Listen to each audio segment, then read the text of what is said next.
तो देखो बच्चा, हम लोग अभी क्वेश्चन नंबर 16 करने वाले हैं। इससे पहले जो हमने कॉस्ट शीट का सम सॉल्व किया था, उसके अंदर नॉर्मल कॉस्ट शीट था, मतलब आपको सीपीयू कैलकुलेट नहीं करना था, कॉस्ट पर यूनिट कैलकुलेट नहीं करना था। तभी हम लोग कॉस्ट पर यूनिट कैलकुलेट करने वाले सम सॉल्व कर लेते हैं। इस टाइप के भी दो सम कर लेंगे। दो सम हम लोग नॉर्मल वाले किए थे और दो सम एस्टिमेटेड के। आप 6 सम जो है, मतलब आपको 80 के के लिए 6 सम आप प्रैक्टिस करके जाओगे तो आराम से आप इसके मार्क्स आपको मिल जाएंगे कॉस्ट शीट के। बट ये 6 सम आपको बहुत अच्छे से आने चाहिए। ज्यादा चेंजेस नहीं रहता, बेसिक थोड़ा थोड़ा ये सब में चेंजेस रहता है, बट फिर भी आपको उसके बारे में पता रहना चाहिए कि कैसे कैलकुलेट करना होता है। अभी जैसे यहाँ पर मैं जो बता रहा हूँ स्टूडेंट, ये आपके पास यदि टेक्स्ट बुक है तो क्वेश्चन नंबर 16 देख लेना। क्वेश्चन नंबर 16 जो है टेक्स्ट बुक में पेज नंबर 303 पे है, और जो मैंने नोट्स दिया था उसके अंदर भी चेक कर लेना, शायद से रहेगा नोट्स के अंदर भी। क्वेश्चन का नाम है एमबीए लिमिटेड करके है, एमबीए लिमिटेड। यहाँ पे लिखा है और कौन सी ईयर में आया हुआ एग्जाम में वो भी बता देता हूँ, जो टेक्स्ट बुक में मेंशन किया हुआ रहता है। टी वाई बीकॉम मार्च 2011 में और अक्टूबर 2014 में आया हुआ है। एमबीए लिमिटेड करके सम दिया हुआ है। चलो सम को रीड कर लेते हैं कि पहले कौन सा आइटम कहां पे जाएगा। जैसे लिखा है following detail are furnish by MBA limited, बोलता है जो डिटेल दिया है एमबीए लिमिटेड ने दिया है of the expenses incurred during the year ended 31 मार्च 2014। जो खर्चे हम लोग करने वाले हैं 31 मार्च 2014 का, उसका डिटेल दिया है। डायरेक्ट मटेरियल दिया हुआ है, तो डायरेक्ट मटेरियल जो आपका है, जो डायरेक्ट मटेरियल है वो कहां पे जाता है, प्राइम कॉस्ट के अंदर जाता है। यदि ओपनिंग क्लोजिंग आपको रॉ मटेरियल का नहीं दिया है तो डायरेक्टली आपको डायरेक्ट मटेरियल को प्राइम कॉस्ट में लिख देना है। Opening stock of finish goods दिया है और ब्रैकेट में यूनिट दिया हुआ, तो समझ जाने का कि आपको यूनिट वाला सम है, इसमें सीपीयू निकालना पड़ेगा आपको। तो यहाँ पर लिखा है opening stock of finish goods 1000 units है। ये हम लोग का कॉस्ट ऑफ प्रोडक्शन के अंदर ऐड हो जाएगा। फिनिश गुड्स का opening stock cost of production के अंदर ऐड हो जाता है। Closing stock of finish goods है 2000 यूनिट्स का, तो closing stock of finish goods क्या होता है, लेस हो जाता है। Closing stock of finish goods cost of production के अंदर लेस हो जाता है। Depreciation on plant and machinery, plant and machinery का डेप्रिसिएशन हुआ है, तो प्लांट एंड मशीनरी का डेप्रिसिएशन भी आपका कहां पे जाएगा, ये हम लोग का प्लांट एंड मशीनरी कहां पे रहता है, फैक्ट्री में होता है, तो फैक्ट्री ओवरहेड के अंदर जाएगा। Loss on sale of machinery, तो याद रखना कोई भी फाइनेंशियल एक्सपेंसेस हम लोग का कॉस्ट शीट के अंदर नहीं आता है, तो इसका एंट्री कहीं पर भी नहीं आएगा। आगे लिखा है trade fair expenses, trade fair expenses है, तो ट्रेड फेयर हम लोग किसके लिए करते हैं, प्रोडक्ट को बेचने के लिए, तो ये हमारा सेलिंग एंड डिस्ट्रीब्यूशन का एक्सपेंसेस हो जाएगा। डायरेक्ट एक्सपेंसेस प्राइम कॉस्ट में जाएगा। General manager salary, general manager salary जो रहेगा, ये आपका ऑफिस में मैनेजर काम करता है तो ऑफिस एंड एडमिनिस्ट्रेटिव में आएगा। डिविडेंड पेड किया आपने, तो डिविडेंड पेड किया तो ये फाइनेंशियल एक्सपेंस हो जाएगा, इसका एंट्री कहीं पर भी नहीं आएगा। आगे आ जाएगा डायरेक्ट वेजेस, डायरेक्ट वेजेस आपका प्राइम कॉस्ट के अंदर जाएगा। एडवर्टाइजमेंट, तो एडवर्टाइजमेंट जो रहता है वो प्रोडक्ट को बेचने के लिए होता है, तो इसके एक्सपेंसेस जो है सेलिंग एंड डिस्ट्रीब्यूशन में आ जाएंगे। आगे लिखा डेप्रिसिएशन ऑन कंप्यूटर, तो कंप्यूटर जो रहता है वो आपका ऑफिस में यूज होता है, तो इसका depreciation office and administrative overhead के अंदर आएगा। इसके अलावा आपको drawing and designing expenses, factory के खर्चे होते हैं, फैक्ट्री ओवरहेड में आएगा। परचेस ऑफ मशीनरी कोई भी एंट्री नहीं आएगा, क्योंकि हम लोगों ने कोई भी एसेट्स खरीदते हैं तो कॉस्ट शीट के अंदर उसका एंट्री नहीं करते हैं। Depreciation on delivery van, delivery van मतलब प्रोडक्ट बेचने के लिए होता है, तो सेलिंग एंड डिस्ट्रीब्यूशन के एक्सपेंसेस है। ऑफिस मेंटेनेंस चार्जेस, तो ऑफिस मेंटेन करने के चार्जेस है, तो आपके ऑफिस के खर्चे तो ऑफिस एंड एडमिनिस्ट्रेटिव ओवरहेड में आ जाएगा। फैक्ट्री रेंट, फैक्ट्री से खर्चे हैं, तो फैक्ट्री के एक्सपेंसेस फैक्ट्री में आ जाएंगे फैक्ट्री ओवरहेड में। सेल्स लिखा है, बॉटम में आएगा 19,000 यूनिट्स दिया हुआ है। आगे लिखा है closing stock of finish goods to be valued at the cost of production. मतलब जो क्लोजिंग स्टॉक रहेगा कॉस्ट ऑफ प्रोडक्शन का, वो वैल्यूड करना है आपको, सॉरी क्लोजिंग स्टॉक को आपको वैल्यूड करना है कॉस्ट ऑफ प्रोडक्शन के बेस पे। You are required to prepare cost sheet showing the various elements of cost. आपको कॉस्ट शीट बनाना है और उसके अंदर अलग अलग एलिमेंट्स ऑफ जो कॉस्ट है उसको लिखना है, और both total and per unit cost, and also find out the total profit and per unit profit भी आपको फाइंड आउट करना है। तो चलो स्टूडेंट, यहाँ पर सबसे पहले जब भी आपको यूनिट दिया रहेगा तो यूनिट वाले केस में आपको दो चीजें चाहिए रहता है। एक यूनिट प्रोड्यूस चाहिए हमको और एक सेल्स का यूनिट चाहिए।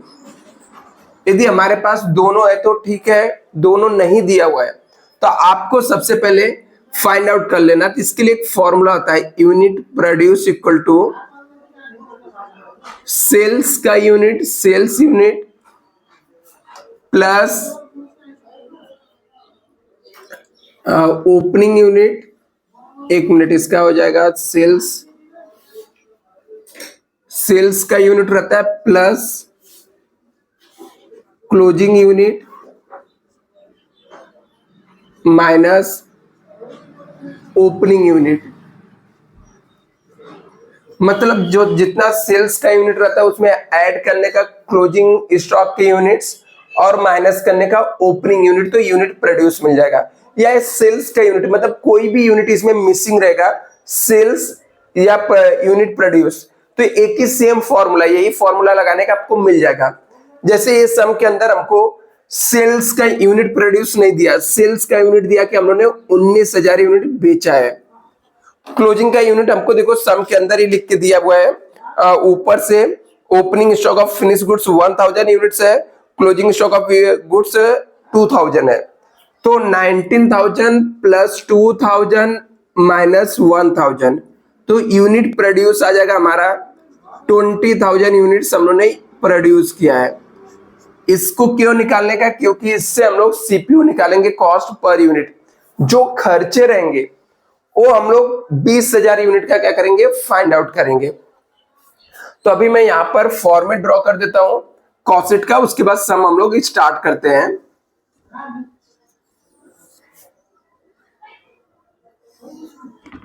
कॉस्ट अकाउंटिंग सिंपल अकाउंट से बच्चा आप थोड़ा सा एफर्ट डालोगे तो आप लोग का क्लियर हो जाएगा। और उसमें कॉस्ट शीट सबसे इंपॉर्टेंट चैप्टर होता है, जो आपको सब कुछ सम में दिया हुआ रहता है, सिर्फ आपको उठा के पोस्टिंग करना रहता है। पोस्टिंग करने में थोड़ा बहुत रॉन्ग भी हो गया तो भी मार्क्स मिल जाते हैं। मतलब क्या, आपका जहां तक राइट होगा, फैक्ट्री ओवरहेड तक आपने राइट किया, सेलिंग ओवरहेड तक राइट किया, तो उसके मार्क्स आपको मिल जाते हैं। तो और इसमें आपको कुछ अलग से नहीं कैलकुलेट करना रहता, सिर्फ आपको ये पता रखना होता है कि कौन सा आइटम का पोस्टिंग कौन से हेड के अंदर जाएगा। यदि आपको उतना याद है तो चीजें सब कुछ पहले से आपको बुक में दी होती है, क्वेश्चन में दिया हुआ रहता है, सिर्फ उठा उठा के आपको सही जगह पर उसको पोस्टिंग करना होता है। यहां पर हम लोग देखते हैं, सबसे पहले हम लोग सम को स्टार्ट करते हैं स्टूडेंट। तो यहां पर पहला आइटम हम लोग को दिया है डायरेक्ट मटेरियल। तो पहले मैं यहां पर लिख देता हूं particulars rupees CPU cost sheet as on 31 March. ठीक है, 31 मार्च 2014 का है डेटा। तो यहां पर सबसे पहले डायरेक्ट मटेरियल हम लोग लिख देते हैं। डायरेक्ट मटेरियल कितना दिया हुआ है, 3,40,000 है, और ओपनिंग क्लोजिंग नहीं दिया तो इसको डायरेक्टली हम लोग सेकेंड वाले कॉलम में लिख देंगे 3,40,000। इसके बाद डायरेक्ट मटेरियल के बाद हमको डायरेक्ट वेजेस लगेगा। तो सब में चेक करते हैं हम लोग डायरेक्ट वेजेस दिया है क्या। तो डायरेक्ट वेजेस भी हमको दिया है कितना, 2,60,000 है, तो यहाँ पर हम लोग डायरेक्ट वेजेस लिख देंगे 2,60,000। फिर हम लोग चेक करेंगे डायरेक्ट एक्सपेंस दिया है क्या, तो डायरेक्ट एक्सपेंसेस आपको दिया हुआ है 1,60,000। फिर ये तीनों को ऐड करो, देखो प्राइम कॉस्ट कितना होता है,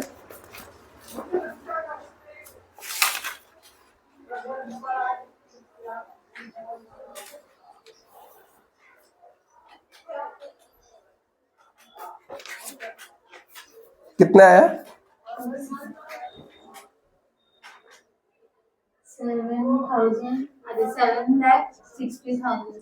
तो 7,60,000 आ गया। इसको हम लोग बोलते हैं प्राइम कॉस्ट। फिर इसके अंदर हम लोग ऐड करते हैं फैक्ट्री ओवरहेड, मतलब फैक्ट्री से रिलेटेड जितने भी खर्चे रहेंगे सबको हम लोग इसके अंदर ऐड कर देंगे कि फैक्ट्री से रिलेटेड ये सब खर्चे हैं। तो चलो हम लोग यहां पर देखते हैं फैक्ट्री से रिलेटेड कौन कौन से खर्चे हैं। तो फैक्ट्री से रिलेटेड यहां पर खर्चे हम लोग चेक करते हैं।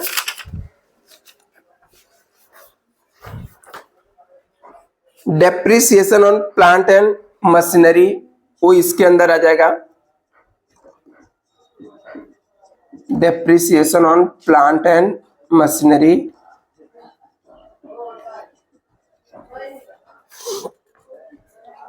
कितना है 96,000 है।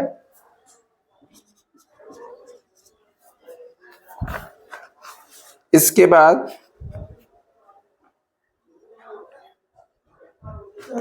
Loss on sale of machinery भी है, वो आएगा नहीं।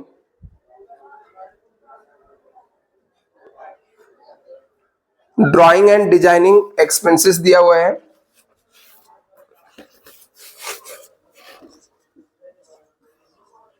Drawings and designing expenses. Drawing और डिजाइनिंग एक्सपेंसेस कितना है 54,000 है। इसके बाद क्या दिया हुआ है फैक्ट्री रेंट है, फैक्ट्री रेंट कितना है 1,50,000। ये सबका टोटल मारो तीनों का,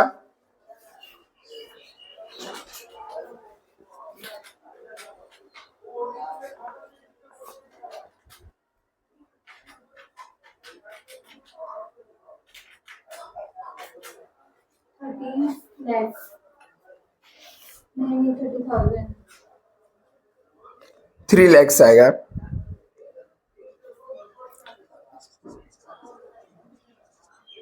अभी 7,60,000 प्लस 3 लाख ऐड कर दो तो 10,60,000 हो जाएगा। इस अमाउंट को हम लोग बोलते हैं वर्क कॉस्ट। यदि आपको सब में कभी ओपनिंग स्टॉक ऑफ WIP दिया रहेगा तो इसके अंदर ही ऐड होता है। आप लोग को नॉलेज के लिए मैं लिख के रख देता हूं, add opening stock of WIP। यदि सब में WIP आ गया तो इसमें ऐड कर देने का, और क्लोजिंग स्टॉक ऑफ WIP इसके अंदर लेस हो जाएगा।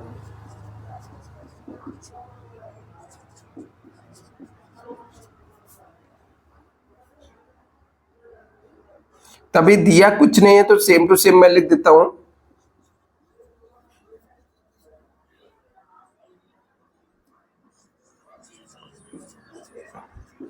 वापस इसमें ऐड करने का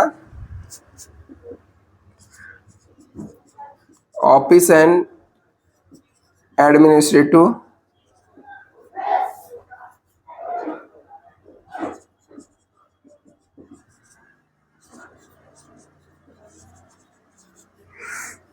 मतलब ऑफिस से रिलेटेड जो भी खर्चे रहेंगे सब इसके अंदर आ जाएंगे। जैसे ऑफिस से रिलेटेड क्या क्या दिया है, जनरल मैनेजर सैलरी दिया हुआ है,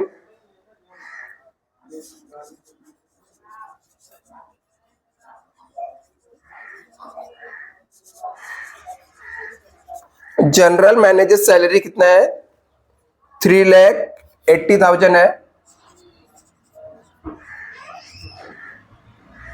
इसके अलावा आपको दिया हुआ है डेप्रिसिएशन, डेप्रिसिएशन मैनेजर सैलरीज हो गया,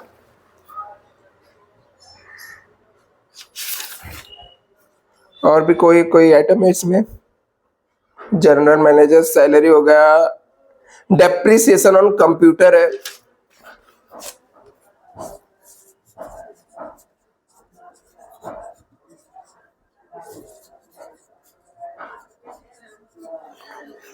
डेप्रिसिएशन ऑन कंप्यूटर आपका कितना दिया हुआ है?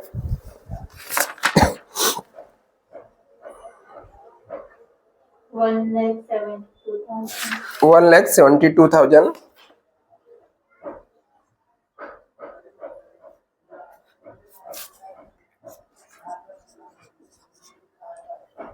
मैं इसको रब कर रहा हूं, अच्छा पहले इसको कॉपी कर लो, इसका इतना मुझे ये जगह चाहिए तो मैं इसको रब करने वाला हूं, तो इसे जल्दी से आप लोग कॉपी करो।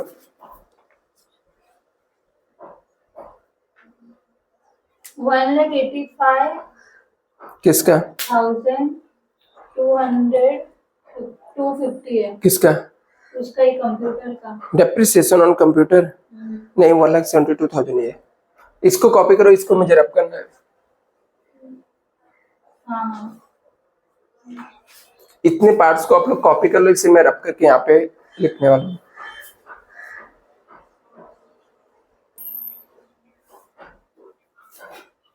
अभी स्टूडेंट मैं इसको रब करके आगे मैं यहाँ पे सॉल्व करता हूँ।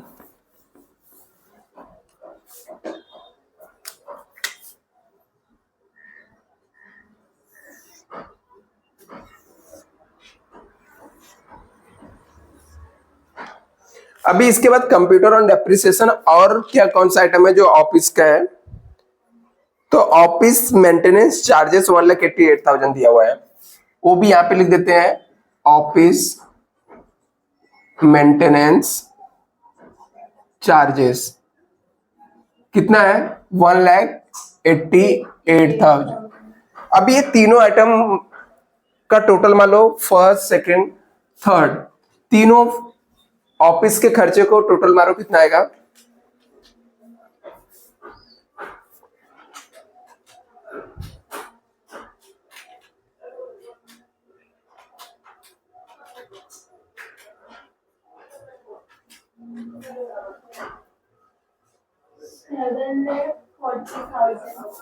$7,40,000 आ गया।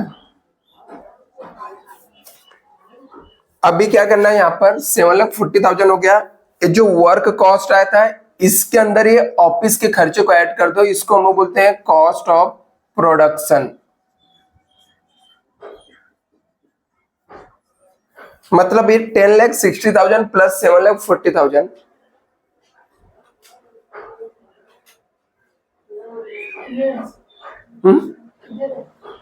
ये है ना बच्चा, 10,60,000 plus 7,40,000।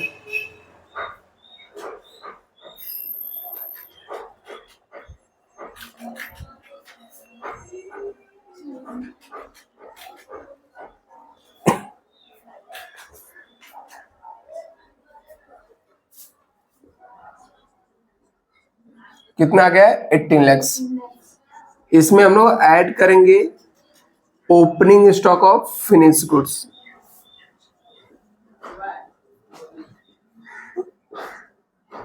Opening stock of finish goods, देखो फिनिश गुड्स दिया हुआ है यहाँ पर, अमाउंट है 85,250, 85,250 है। इसमें से लेस करने का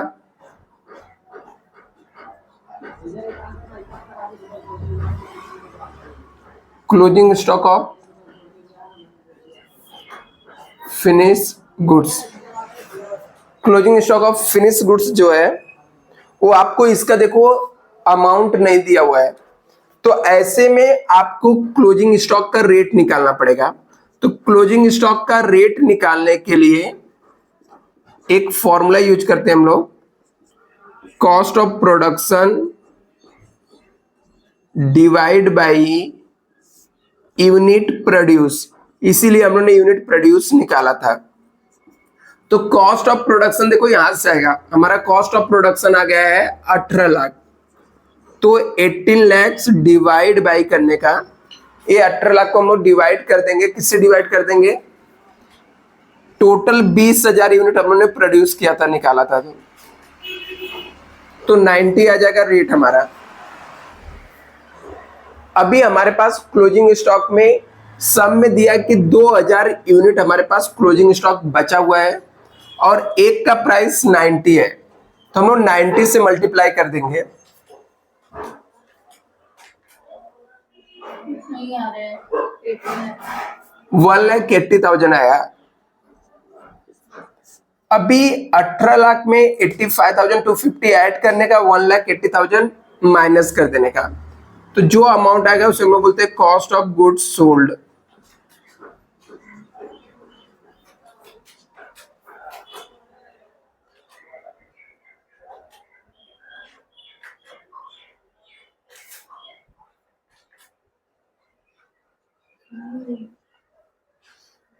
वन 70550 ऐसा है। 17,05,250, राइट। अभी इसमें ऐड करने का, इसको cost of products, cost of goods sold बोलते हैं, COGS भी बोलते हैं शॉर्टकट में।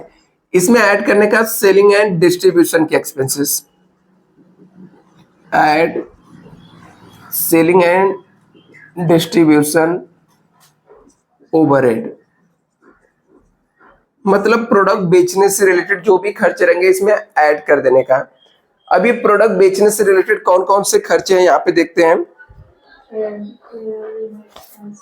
ट्रेड फेयर्स एक्सपेंसेस दिया हुआ है, कितना अमाउंट है?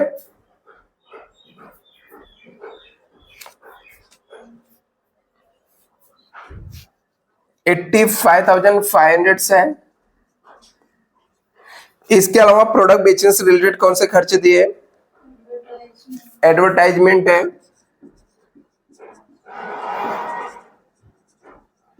एडवर्टाइजमेंट का अमाउंट कितना दिया हुआ है? 1,85,250 है, तो 1,85,250 लेने का, यहाँ पे लिखने का, फिर इसमें ऐड कर देने का। और भी देखो, सेलिंग एंड डिस्ट्रीब्यूशन से रिलेटेड कोई खर्चे हैं, डेप्रिसिएशन ऑन डिलीवरी वैन, तो डिलीवरी वैन भी हम लोग इसके लिए यूज करते हैं, सेल करने के लिए, तो डेप्रिसिएशन ऑन डिलीवरी वैन आ जाएगा यहाँ पर। डेप्रिसिएशन ऑन डिलीवरी वैन कितना दिया हुआ है आपको? 1,14,000 है। अभी ये तीनों ऐड कर लो, इसका टोटल मार के।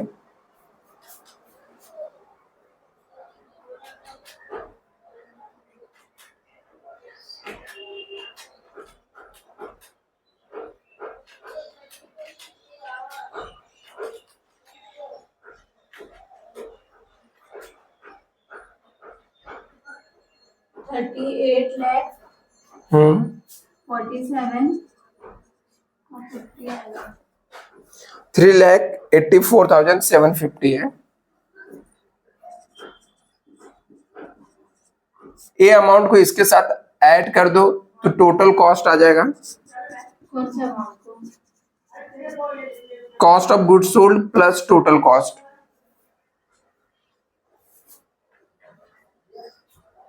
इसमें ऐड करो ना।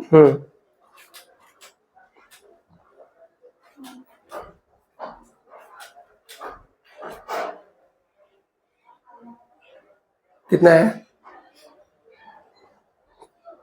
क्या है? 20 lakh 90,000। 20,90,000 है। अभी हम लोग बच्चे इसमें ऐड कर देंगे, ऐड प्रॉफिट, फिर हमारा सेल्स आता है, तो सब में हमको सेल्स ऑलरेडी दिया हुआ है, 19,000 यूनिट्स हम लोगों ने बेचा था, सेल्स दिया है 22,80,000 दिया हुआ है, तो हम लोग सेल्स लिख देते हैं, 22,80,000 यहाँ पे लिख देंगे। 22,80,000 में से 20,90,000 को माइनस करेंगे तो प्रॉफिट हमको मिल जाएगा।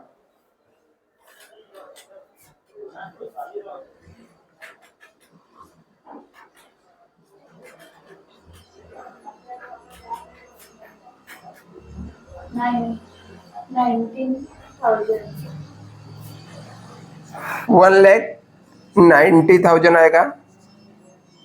अभी ये सम कंप्लीट हो गया, लेकिन हमको जब यूनिट्स दिया रहेगा तो इस सीपीयू वाले कॉलम को यूज करना, सीपीयू निकालना। तो सीपीयू निकालने के लिए शॉर्टकट तरीका है कैलकुलेटर में 1 लिखने का, डिवाइड करने का यूनिट प्रोड्यूस से, 2 टाइम इंटू करना और अमाउंट लिख के सबका सीपीयू निकाल के यहां तक लिख देने का। कहां तक?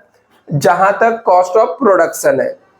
इसके नीचे जो ये सेल्स वाले खर्चे रहेंगे, इसके लिए 1 लिखने का, डिवाइड बाई यूनिट सोल्ड,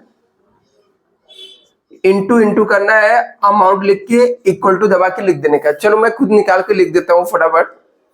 जैसे मैंने यहां पर कैलकुलेटर लिया, कैलकुलेटर में 1 लिखा, डिवाइड किया। हम लोग का यूनिट प्रोड्यूस कितना है, तो हम लोग ने कैलकुलेट किया था 20,000 आया था कि हम लोग ने 20,000 यूनिट्स बनाए थे। तो कैलकुलेटर में 1 डिवाइड बाई 20,000 लिखने का, इंटू करने का 2 बार, एक अमाउंट लिखने के इक्वल टू दबाने का। 3,40,000 है, लिखा है, इक्वल टू दबाने का।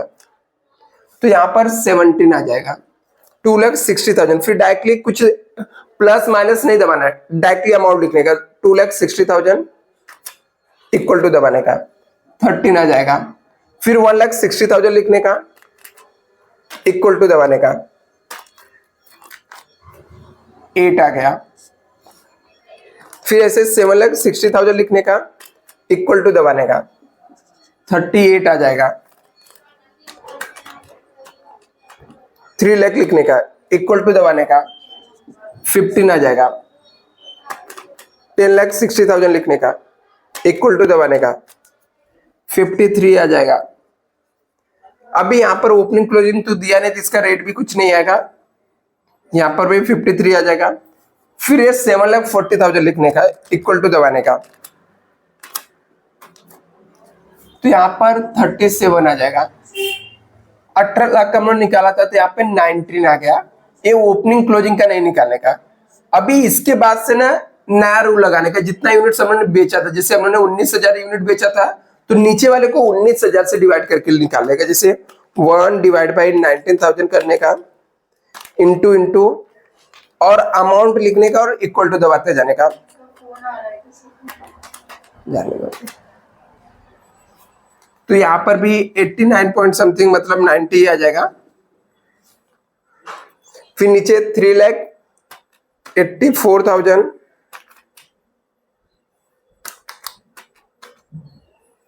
नाम है क्या किसी का जो फोन आ रहा है? नहीं, नंबर आगे है 3,84,750,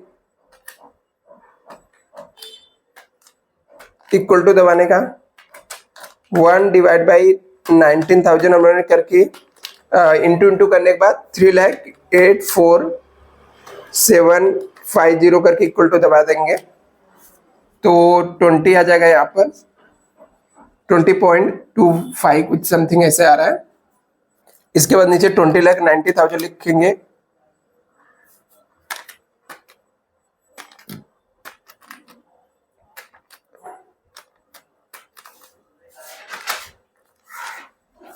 तो 110 यहाँ पे आ जाएगा, इसका 10 आ जाएगा और इसका 120। अभी जाके सम कंप्लीट हो गया। इसे कॉपी कर लो, फिर हम लोग नेक्स्ट सम सॉल्व करते हैं। इसका फोटो भी ग्रुप में भेज दो, भेजो। हम लोग इसके बाद डायरेक्टली सेकंड सम सॉल्व करते हैं।